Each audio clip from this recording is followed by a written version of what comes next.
இந்தியாவிலேயே தமிழகத்தை கல்வியில் முன்னோடி மாநிலமாக உருவாக்க அனைத்து நடவடிக்கைகளும் எடுக்கப்படும் என பள்ளி கல்வித்துறை அமைச்சர் தெரிவித்துள்ளார்.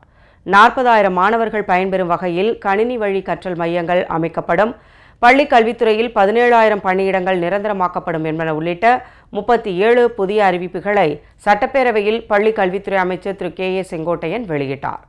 பள்ளி கல்வித்துறை மானிய கோரிக்கை மீதான விவாதத்தை தொடர்ந்து பதிலுரை வழங்கிய பள்ளி கல்வித்துறை அமைச்சர் திரு கே.ஏ. செங்கோட்டையன், பள்ளி கல்வித்துறையில் ஆசிரியர் மற்றும் ஆசிரியர் அல்லாத 17,000 தற்காலிக பணியிடங்கள் நிரந்தர பணியிடங்களாக மாற்றப்படும் என தெரிவித்தார். தமிழகம் முழுவதும் 30 புதிய தொடக்க பள்ளிகள் தொடங்கப்படும். 1,92,00,000 ரூபாய் மதிப்பில் புதுமை பள்ளி விருது. நடப்பு ஆண்டில் 3,336 முதுநிலை பட்டதாரி ஆசிரியர்கள், 748 கணினி ஆசிரியர்கள் பணி நிரப்பப்படும். மதுரையில் 6 கோடி ரூபாய் செலவில் நூலகம் அமைக்கப்படும். பள்ளி கல்வித்துறையில் காலியாக உள்ள 4,084 பணியிடங்கள் விரைவில் நிரப்பப்படும். 6, 7, 8ஆம் வகுப்பு மாணவர்கள் பயன்பெறும் வகையில் 486 பள்ளிகளில் தலா 3 கணினிகள் வழங்கி கணினி வழி கற்றல் மையங்கள் ஏற்படுத்தப்படும் என்பன உள்ளிட்ட 37 அறிவிப்புகளை அமைச்சர் வெளியிட்டார்.